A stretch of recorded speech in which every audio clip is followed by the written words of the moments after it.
Good afternoon, everyone. Thank you, Ed, for inviting me back. Thanks to everyone at Hamvention who runs these forums. Over time, I've discovered that the forums are a true highlight for me as I learn all the different areas of ham radio. Today I'm talking about data mining, digital and RTTY contests. Data mining means I go out to public sources of information. All the contests for the past decade or so do a great job publishing results. The CQ Worldwide and ARRL contests go even further by open sourcing all the submitted logs. Those are a great source for research. The data you can download in various formats and tables, CSVs, and you can go to town checking out every correlation and every pattern and trend that you want. So I'm going to give you an update for 2025. The last time I did a deep dive like this, digital contesting was new, so I'm specifically going into digital contesting today. Broadly, we're going to start off with the weekend contests. There's 22 RTTY contests listed in WA7 B&M's contest calendar. There's 3 big RTTY contests: the ARRL RTTY in January, the WPX RTTY in February, and CQ WW RTTY in September. The less big but highly recommended are the February and July NAQP RTTYs. Those are a lot of fun. If you're in North America, you got to get on for NAQP RTTY. Digital FT4 and FT8 contests. Here I list 2 of them, but ARRL Digi is right around the corner in a couple of weekends. WW Digi is at the end of the summer, August 30 and 31st this year, and FT Challenge is first week in December. First week in December is FT Challenge. That got neglected here. Let me start off by comparing the biggest RTTY contest to the 2 biggest RTTY CW and SSB contests. What's biggest? CQ Worldwide. There's no doubt about it. That's been the biggest forever, and it's going to be the biggest for all time to come. There were 21,850 logs submitted this fall in total for CQ Worldwide. Of them, 15,839 distinct calls submitted them. Let's look a little at the overlaps. This is a Venn diagram. You can see here SSB had the most participants. It's the big blue circle. CW had almost as many participants, the big green circle. And the smallest of the 3 is the RTTY with 3,440 RTTY logs submitted.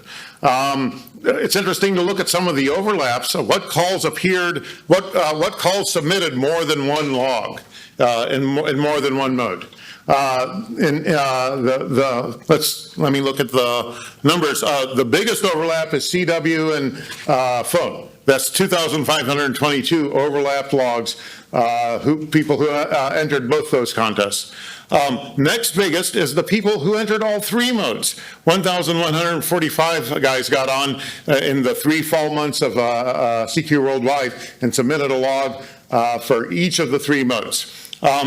You might think that, well, of the remainders, are RTTY guys more likely to do SSB, or are they more likely to do CW? And that's actually somewhat neutral. RTTY and CW combo had 623 guys, which is just a little bit bigger than the RTTY and SSB combo. Knowing a lot of you guys, a lot of contesters personally, there's a wide variety. Some people simply don't know CW. They don't enter CW, but they enter phone and RTTY. Other guys do CW and RTTY. They don't like the microphone. They don't do phone. So everybody has a personal choice.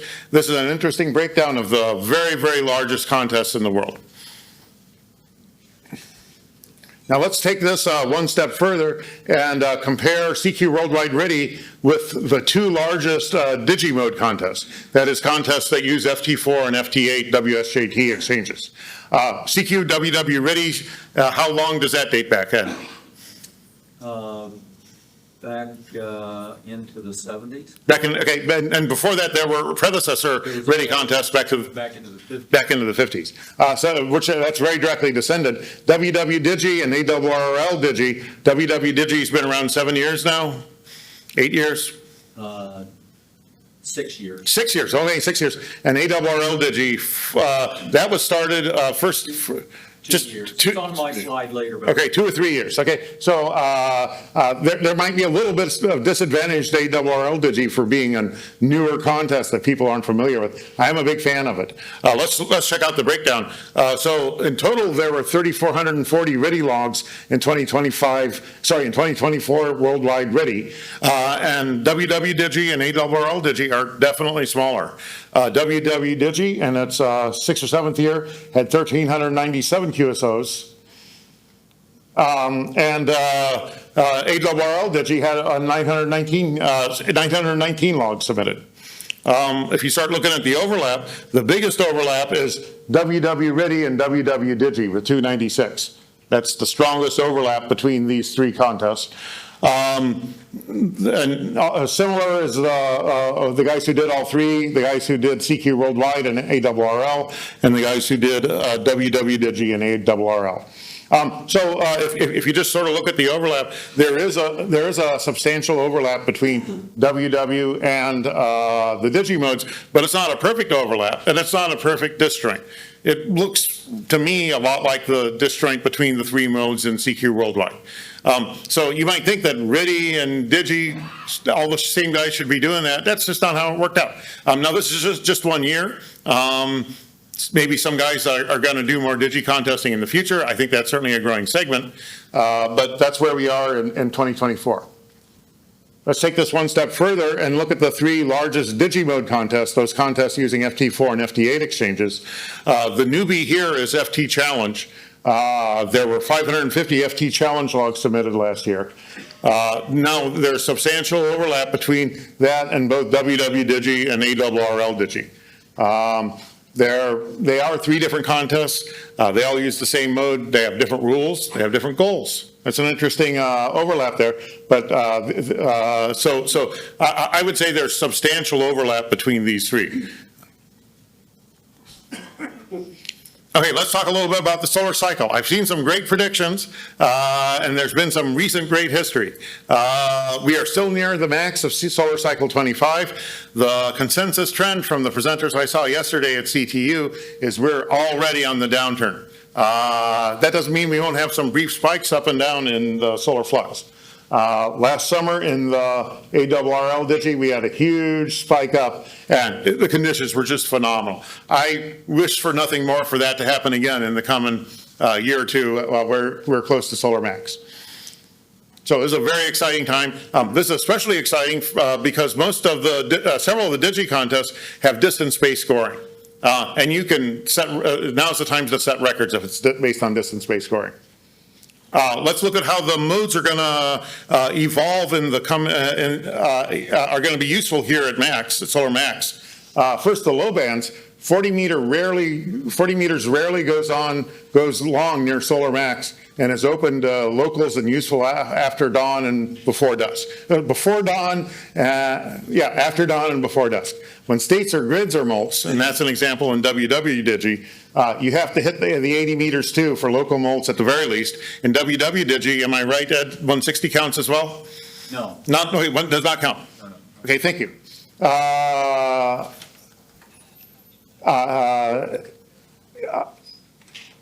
Now let's look at 20 meters. 20 meters has been a tale of emptiness at some times, but only because 10 and 15 meters have been so amazing. So if the 10 and 15 meters are wide open for DX, there might not be much activity on 20 at that time. However, especially in a molt-based contest, you might find rare over-the-pole molts on 20 anytime during the day. And of course, 20 can be open through the night to somewhere interesting, even after 10 and 15 have shut down. 10 and 15 at Solar Max are where the action is. 15 may be open well into the evening, and even like last summer, after midnight at Solar Max for DX contesting. Look for a couple sunspot number excursions above 200 remaining in the solar cycle. That's my personal prediction. There's no guarantees. You gotta be on the air to take advantage when it happens. So let's talk about the distribution of frequencies to use in the different modes. If you're on RTTY, you want to avoid the, so I'm going to do a deep dive into RTTY frequency usage, and this is going to be very relevant for CQ WW RTTY this fall, RTTY Roundup in January. This is all going to be very relevant. Since this is also talking about WW Digi, FT8 activity round the clock on these frequencies is a fact of life. They're not going to be on any other frequencies. They're going to be here. They're not going to move. They are not going to spin their VFO knob. We're the contesters. We have the ability to spin the VFO knob. We're lucky that we have some they're sticking to a rather confined area. In smaller RTTY contests, you might have to watch out for the 40 meter and 20 meter FT4 windows.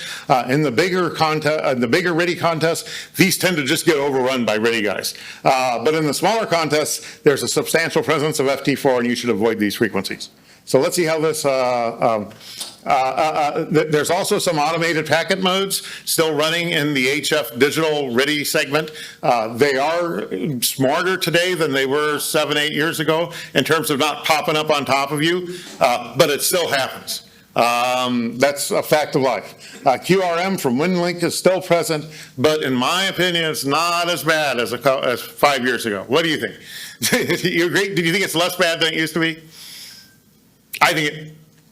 Only when I'm operating. Only when you're operating, all right. I'm sure there's videos with my call sign. It seems like they find me too, what can I say? And finally, there's FCC rule compliance. When you're contesting in RTTY and you're a US ham, you have to obey the FCC rules. The DX hams, they can be having fun outside of the US digital band allocation.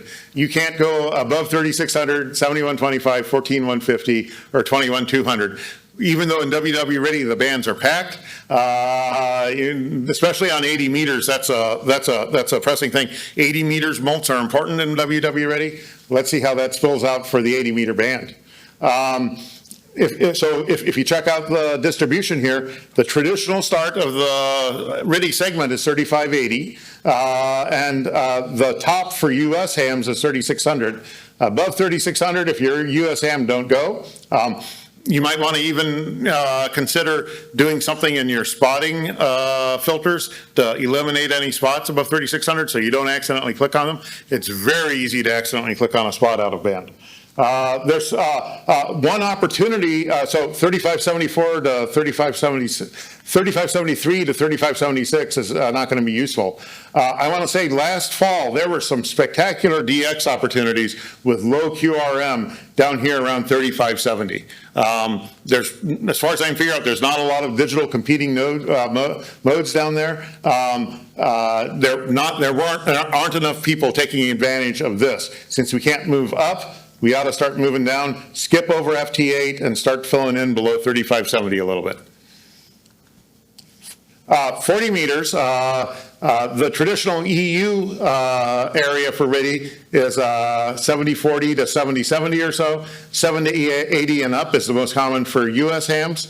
US hams spend plenty of time down here working DX in the RTTY contest.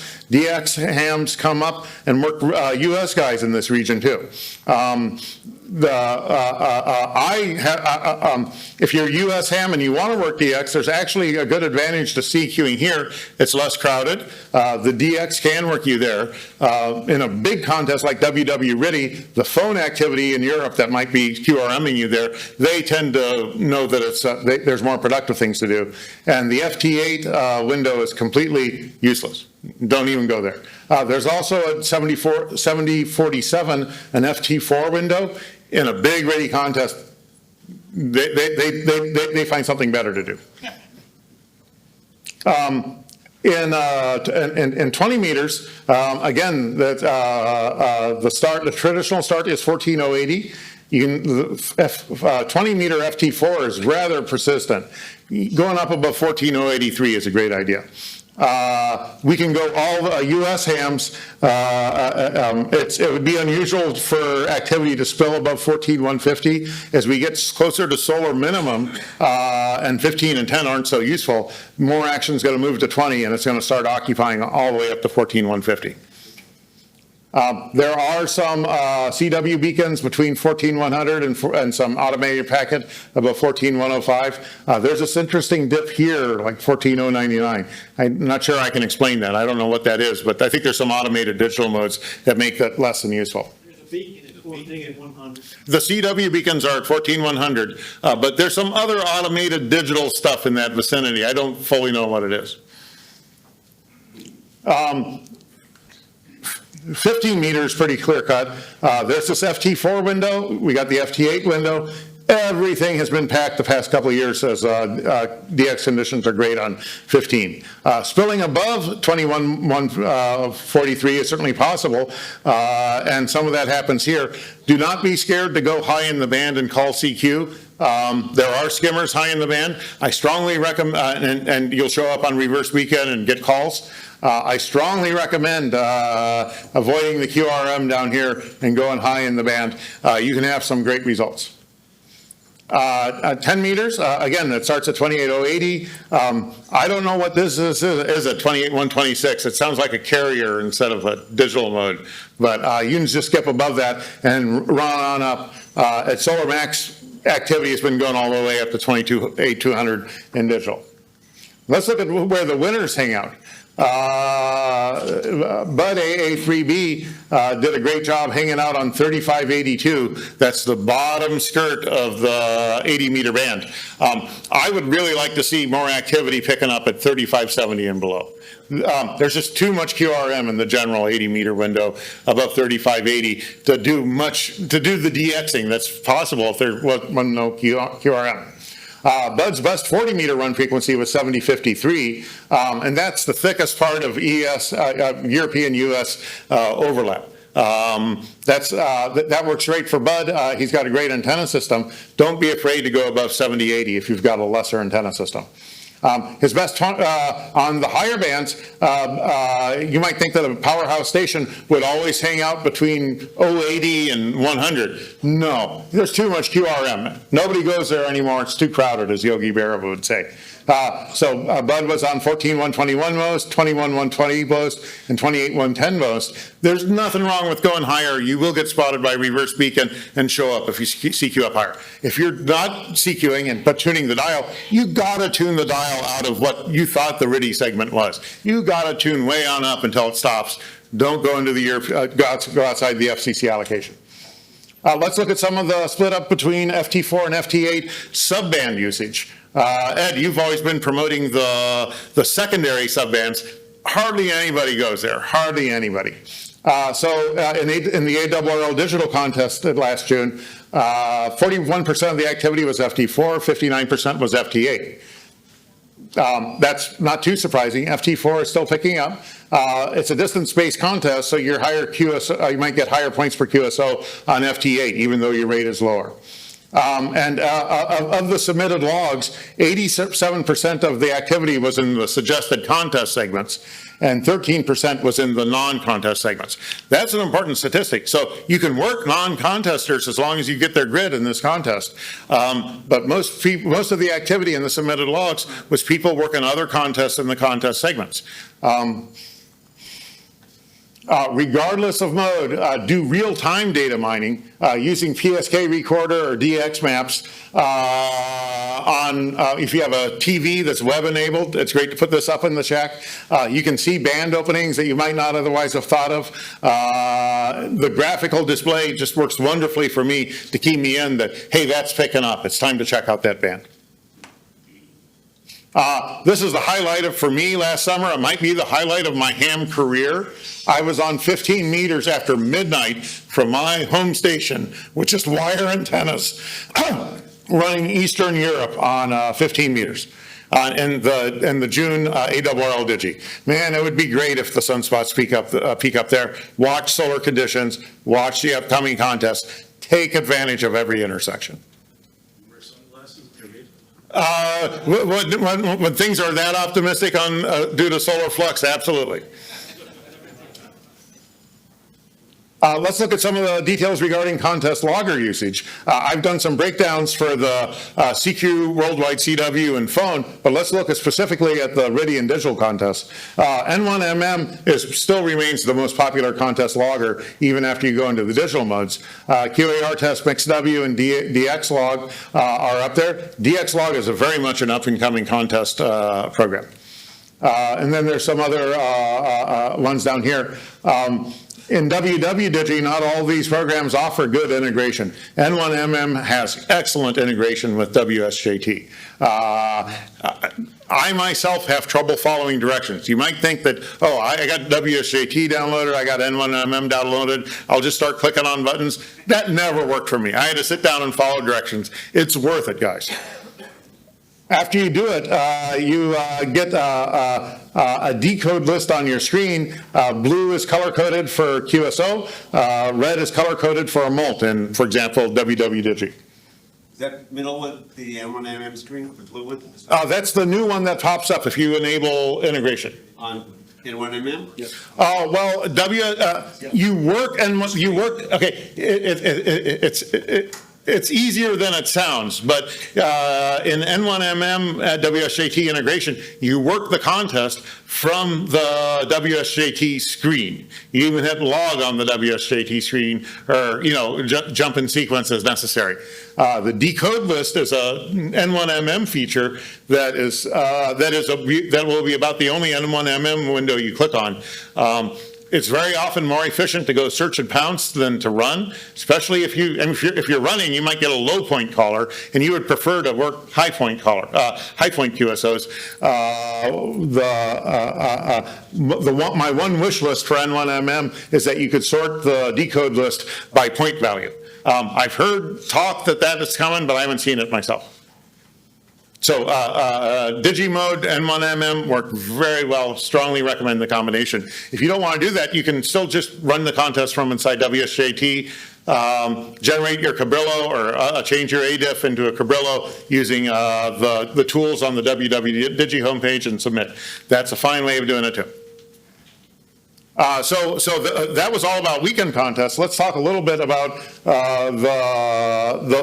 there's several monthly or weekly contests available in the Digi and RTTY modes. The Monday RSGB FT4 contest, I've only occasionally participated in, but over 100 logs are submitted for each session.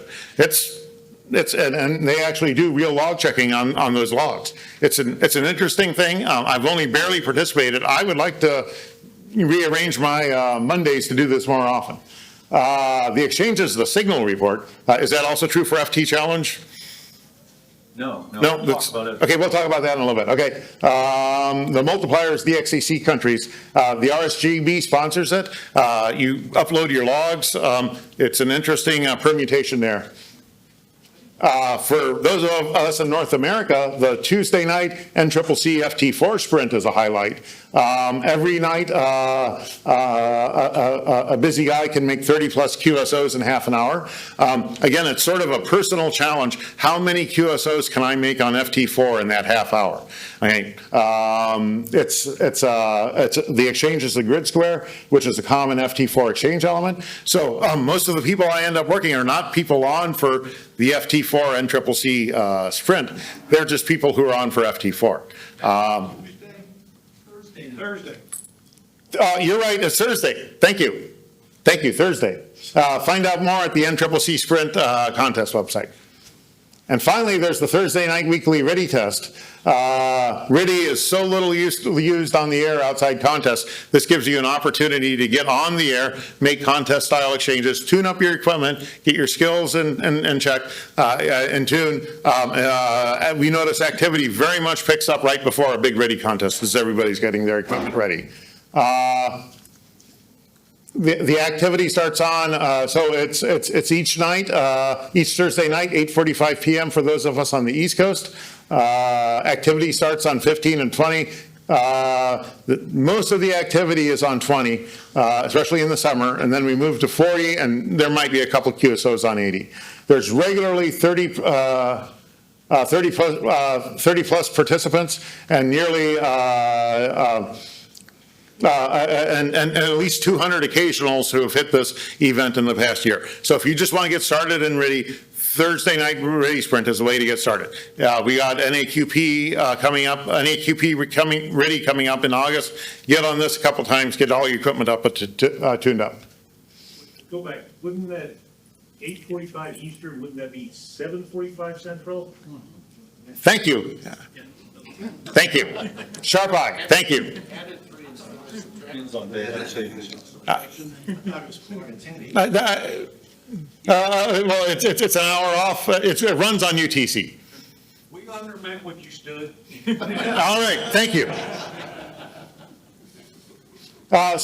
Some great data mining sources. If you're going to enter one of these contests, look at what your buddies have submitted in their logs, whether they be high-end contesters or other beginning contesters. Look what they did. So CQ WW Ready public logs are available. Entry stats are very interesting. For example, you can see that Indonesia is one of the largest, fastest growing ham populations for Ready and digital contests. The ARRL Digi public logs are great. Reverse beacon archives are wonderfully deep sources of information about Ready and CW.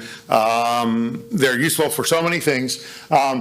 PSK reporter, I know how to get that data real time. If anybody knows how to mine the archives, I would be very interested in starting to mine that as well. Thank you. This is my quick run through. Any questions we can have?